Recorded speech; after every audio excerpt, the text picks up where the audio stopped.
نحمده ونصلي ونسلم على رسوله الكريم اما بعد فاعوذ بالله من الشيطان الرجيم بسم الله الرحمن الرحيم لا يسألون الناس إلحافا صدق الله العظيم وصدق رسوله النبي الكريم الأمين اللهم صل على سيدنا ومولانا محمد معدن الجود والکرم وآلہ وصحبہ وبارک وسلم۔ حمد و صلات کے بعد اسلام مسلمانوں کو سب سے زیادہ جس بات کی طرف توجہ کراتا ہے وہ ہے اللہ کی ذات پہ بھروسہ کرنا، اپنی ساری امیدیں، اپنی ساری توقعات اپنے رب تعالیٰ کے ساتھ وابستہ کرنا، کشکول طلب جب بھی پھیلانا اپنے رب کریم کے حضور پھیلانا۔ میرے نبی پاک صلی اللہ تعالیٰ علیہ وسلم نے فرمایا، تم نے اگر مانگنا ہو تو نمک بھی اپنے رب سے ہی مانگنا، تمہارے جوتے کا تسمہ ٹوٹ جائے تو اس کے لیے بھی اپنے مالک کے حضور ہی کشکول طلب دراز کرنا۔ ہم یہ دیکھتے ہیں کہ کچھ عرصے سے سوسائٹی کے اندر گداگری، مانگنا، ہر چوک میں، ہر اشارے پہ، ہر بازار میں، ہر مارکیٹ میں لوگوں کا ہاتھ پھیلا کے سوال کرنا، مسلم سوسائٹی کے اندر، مسلمان معاشرے کے اندر یہ بات باقی سارے معاشروں سے زیادہ معیوب ہے، اس لیے کہ ہم تو اس دین کے ماننے والے ہیں جس دین نے ہمیں یہ بتا دیا ہے کہ جب اللہ تعالیٰ نے کسی کو پیدا کیا تھا تو اس کا رزق لکھ دیا تھا۔ ہم اس دین کے ماننے والے ہیں جس میں رب تعالیٰ ارشاد فرماتا ہے کہ زمین پر ہر چلنے والے کا رزق اللہ تبارک و تعالیٰ کے ذمے۔ انسان کی ڈیوٹی یہ تھی کہ وہ تھوڑی سی محنت کرتا، تھوڑی سی کوشش کرتا، اللہ کی ذات پہ بھروسہ رکھ کے گھر سے نکلتا،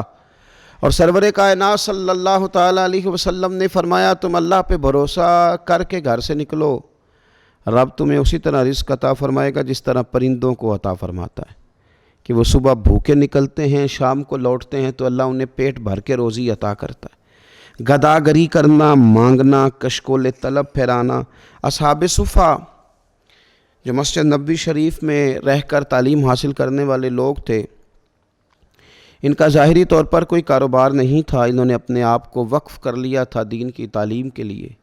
ان کی ضروریات تھیں، صحابہ ان کی ضروریات کا خیال رکھتے تھے، کئی دن ان کو فاقے کاٹنے پڑتے تھے، لیکن اللہ فرماتا ہے لا یسألون الناس الحافا، وہ لوگوں سے گڑ گڑا کے سوال نہیں کرتے۔ میرے محبوب علیہ السلام کے غلاموں کی یہ شان ہے کہ وہ کبھی بھی لوگوں کے ساتھ گڑ گڑا کے اپنی خودداری کا سودا کر کے لوگوں سے سوال نہیں کرتے۔ گداگری کا وہ جو ماحول آج ہماری سوسائٹی میں پیدا ہوا ہے، ہمارے دین نے اسے سخت ناپسند کیا ہے۔ حضرت سیدنا ابو بکر صدیق رضی اللہ تعالیٰ عنہ ارشاد فرماتے ہیں کہ نبی پاک علیہ السلام نے جب ہم سے وعدے لیے کہ تم کسی کے آگے سوال نہیں کرو گے، تو فرماتے ہیں میری تو یہ حالت ہے کہ میں گھوڑے پہ بیٹھا ہوں اور میرا درہ بھی ہاتھ سے گر جائے تو میں کسی سے نہیں کہتا اٹھا دو، کیونکہ حضور نے وعدے لیے تھے کہ ہاتھ نہیں پھیلانا، میں خود گھوڑے سے اتر کر وہ اٹھا لیتا ہوں۔ حکیم بن حزام رضی اللہ تعالیٰ عنہ صحابی ہیں جن کی پیدائش کعبے میں ہوئی ہے، ان سے حضور نے وعدہ لیا کسی کے آگے ہاتھ نہیں پھیلانا۔ حضرت سیدنا ثوبان رضی اللہ تعالیٰ عنہ سے وعدہ لیا کسی کے آگے ہاتھ نہیں پھیلانا۔ حضرت ابو ذر غفاری سے کہا کسی دنیا دار کے آگے ہاتھ نہیں پھیلانا۔ حضور سید عالم صلی اللہ تعالیٰ علیہ وسلم چاہتے ہیں خوددار رہے نبی پاک کی امت، لیکن آج کسی چوک میں چھوٹے بچے دکھائی دیتے ہیں وہ مانگ رہے ہیں، کسی جگہ پہ خواتین کھڑی ہیں وہ کشکول طلب دراز کیے ہوئے ہیں، کسی جگہ ہم دیکھتے ہیں کہ بیمار لوگ اپنے زخم دکھا کے مانگ رہے ہیں، کسی جگہ چھوٹے بچوں کو آگے کر کے مانگا جا رہا ہے۔ ہم دیکھتے ہیں کہ مسجدوں کے دروازوں پر اللہ تعالیٰ کا وہ گھر جہاں فقط اللہ سے مانگنا چاہیے تھا، وہاں بھی لوگ نمازیوں کے سامنے ہاتھ پھیلائے کھڑے ہیں۔ اس طرح کا ماحول اگر معاشروں میں بنے گا تو پھر وہ قومیں کیا خوددار ہوں گی یا قوموں کی قومیں بھکاری بن جائیں گی؟ پھر آنے والی نسلیں کیا کردار معاشرے کے اندر دے سکیں گی؟ اللہ کی ذات پہ بھروسہ کیا جائے، محنت کی عادت بنائی جائے، اور جب ہمارے سامنے اعداد و شمار آتے ہیں، جب تحقیق کی جاتی ہے، جب ریسرچ کیا جاتا ہے، تو پھر محسوس ہوتا ہے کہ ان میں زیادہ تر لوگ وہ نہیں ہیں جو مجبوری کے تحت مانگ رہے ہیں، زیادہ تر لوگ وہ ہیں جو تن آسانی کی وجہ سے مانگتے ہیں، زیادہ تر لوگ وہ ہیں جو محنت کے لیے آگے بڑھنا نہیں جانتے، زیادہ تر لوگ ان میں سے وہ ہیں جن لوگوں نے فقط پیشہ بنا لیا، جو سمجھتے ہیں کہ ہاتھ پھیلانا شاید ہمارے لیے آسان ہے، ان لوگوں نے ایک بڑا لمبا چوڑا ماحول بنا کے مانگنا شروع کیا ہے، اور ہم دیکھتے ہیں لمبی لسٹیں، لمبی قطاریں۔ میرے نبی پاک صلی اللہ تعالیٰ علیہ وسلم فرماتے ہیں تو ارادہ تو کر لوگوں سے بے نیاز ہونے کا، پروگرام تو بنا کہ میں نے اللہ کے بندوں سے نہیں لینا، میں نے لوگوں سے سیٹھوں نوابوں سے نہیں مانگنا، تو پروگرام تو بنا، تو لوگوں سے بے نیاز ہونے کا ارادہ کر، اللہ تجھے لوگوں سے بے نیاز کر دے گا، رب تیری مدد کرے گا۔ لیکن اگر تیرا ارادہ ہی ہو گیا ہے، میں اکثر کہا کرتا ہوں کہ کچھ لوگوں کو میں نے دیکھا ہے خیرات بانٹتے، تو وہ جب بانٹ رہے ہوتے ہیں تو لینے والا لے رہا ہوتا ہے، تو ساتھ یہ بھی کہہ رہا ہوتا ہے کہ حاجی صاحب ہمارا اگلے سال بھی خیال رکھیے گا۔ خواتین یہ بھی کہہ رہی ہوتی ہیں کہ اس سال ہمیں زکوٰۃ دی ہے تو آئندہ سال بھی ذرا خیال رکھنا، او خدا کے بندے تیرا اگلے سال تک مانگنے کا ارادہ ہے، تو رب کریم کے حضور یہ سوال کر کہ اللہ تعالیٰ فضل کرے اور تجھے نوازے اور اگلے سال تو خود دینا شروع کر دے۔ مستقل بنیادوں پہ یہ ارادہ کیا ہے کہ مانگنا ہے۔ میرے نبی پاک صلی اللہ علیہ وسلم نے فرمایا جو بغیر ضرورت کے سوال کرے قیامت کے دن اس طرح آئے گا کہ اس کے چہرے پر خراش پڑی ہوگی، اس کے چہرے پر دھبے لگے ہوں گے کہ یہ بغیر طلب کے مانگتا تھا، نشانات ہوں گے چہروں پر۔ دنیا میں چہرے پہ نشان پڑے تو انسان کتنی تکلیف محسوس کرتا ہے، اگر نشان چہرے پہ قیامت کے دن پڑے۔ اور پھر حضور علیہ السلام نے فرمایا جس نے بغیر سبب کے لوگوں کے آگے ہاتھ پھیلایا، بغیر وجہ کے لوگوں سے مانگا، فرمایا یہ شخص قیامت کے دن آئے گا تو اس کے چہرے پر ہڈیاں تو ہوں گی پر گوشت نہیں ہوگا۔ بلا وجہ مانگنا اور پھر اس طرح کا ماحول بنا لینا کہ بس میں اتنے پیسے، اور ایک تو یہ لوگ مانگتے ہیں اور ایک اور لوگ ہیں، ایک تو ہاتھ پھیلا کے مانگتے ہیں اور ایک وہ ہیں جو گزارا ہی لوگوں کے پیسوں پہ کرنا چاہتے ہیں۔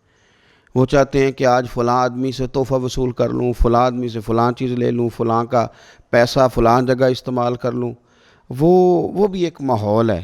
کہ دوسروں کی جیبوں پہ نظر رکھتے ہیں۔ حضور علیہ السلام سے پوچھا گیا تھا عزت کیا ہے؟ فرمایا جو رب نے تجھے دیا ہے اس پہ قناعت کر، اللہ عزت عطا کرے گا۔ تو یا رسول اللہ صلی اللہ علیہ وسلم ذلت کیا ہے؟ فرمایا لالچ نہ کرنا، رسوا کر دیا جائے گا۔ قناعت کریں، اللہ نے جو دیا ہے اس پر راضی رہیں اور خودداری کا مظاہرہ کریں اور زندگی بھر ہاتھ پھیلانے سے بچیں۔ ایک تو یہ کہ آپ اگر ہمارے جاننے والوں میں سے، ہماری پہچان والوں سے کوئی لوگ ایسا کام کرتے ہیں تو کوشش کریں ان کی گداگری ختم کر کے انہیں کام کی عادت پہ لگایا جائے۔ اور اگر ہمیں یہ محسوس ہوتا ہے کہ یہ آدمی بلا وجہ ہاتھ پھیلا رہا ہے تو ایسے لوگوں کی حوصلہ شکنی کریں، ان کو تنبیہ کریں، ان کو اس کام سے باز رکھنے کے لیے طریقہ کار اختیار کریں۔ اور میری حکومت وقت سے بھی اپیل ہے کہ آپ خود تلاش کریں، آپ اپنے سورسز کے ساتھ پتہ کریں کہ کون کون لوگ بھکاری ہیں جو پیشہ ور ہیں، آپ ان کو وہاں سے لے کے مناسب مزدوری پہ لگائیں۔ اگر چھوٹے بچے ہیں تو ان کو آپ ایسی جگہ لے کے جائیں جہاں وہ تعلیم حاصل کریں، کچھ اچھے پیشے وہ حاصل کر سکیں۔ اور اگر کوئی واقعی لوگ ضرورت مند ہیں، واقعی کچھ لوگ ایسے ہیں جن کو حاجت ہے، تو ان کے لیے پھر آپ بندوبست کریں، ان لوگوں کا آپ سہارا بنیں، قوم بھی اپنے تئیں ان کی مدد کرے، حکومت بھی ان کے لیے اسباب پیدا کرے، لیکن ایک قومی سطح پہ پلان بنا کے ان لوگوں کو گداگری سے ہٹایا جائے۔ ہر اشارے پر جب یہ لوگ کھڑے ہاتھ پھیلاتے ہیں تو یہ ملی طور پر اور قومی طور پر ہمارے لیے سبکی کا باعث ہے۔ یہ وہ والی ہماری توہین ہے جو عالمی سطح پر مسلمان اور اہل پاکستان محسوس کریں گے۔ اپنے آپ کو اس کام سے دور رکھنے کے لیے، ان لوگوں کو بچانے کے لیے اقدامات کیے جائیں، کوشش کی جائے، آگے بڑھا جائے۔ اور یہ کتنا مشکل کام نہیں ہے، اگر تھوڑی سی بھی کوشش کی جائے گی تو اللہ تعالیٰ مدد کرے گا۔ میرے رسول کریم صلی اللہ تعالیٰ علیہ وآلہ وسلم نا لوگوں کو خود اس طرف مائل کرتے۔ حضرت ابو ہریرہ رضی اللہ تعالیٰ عنہ ارشاد فرماتے ہیں کہ 2 آدمی حضور کی بارگاہ میں حاضر ہوئے، انہوں نے نبی پاک صلی اللہ تعالیٰ علیہ وسلم سے کچھ مانگا۔ اب یہ وہ دروازہ ہے جہاں سے کبھی کوئی خالی گیا ہی نہیں، اور حضور سے تو کوئی قطرہ مانگتا ہے تو کریم اسے دریا عطا کرتے ہیں۔ ان لوگوں نے کچھ سوال کیا تو حضرت ابو ہریرہ فرماتے ہیں کہ انہوں نے مانگا، حضور علیہ السلام تو ہر ایک کو دیتے تھے، پر انہیں بھی حضور نے دیا، پر ذرا اس رنگ میں دیا، اس انداز میں دیا۔ حضور فرمانے لگے جاؤ جا کے جنگل سے لکڑیاں کاٹ کے لایا کرو اور لا کر کے بیچا کرو۔ کہتے ہیں ان لوگوں نے یہ کام کرنا شروع کیا، لکڑیاں کاٹ کے لا کے بیچنی شروع کی۔ پہلے انہوں نے کھانا خریدا، پھر کچھ وقت گزرا تو انہوں نے اسی کاروبار سے سونا خریدا،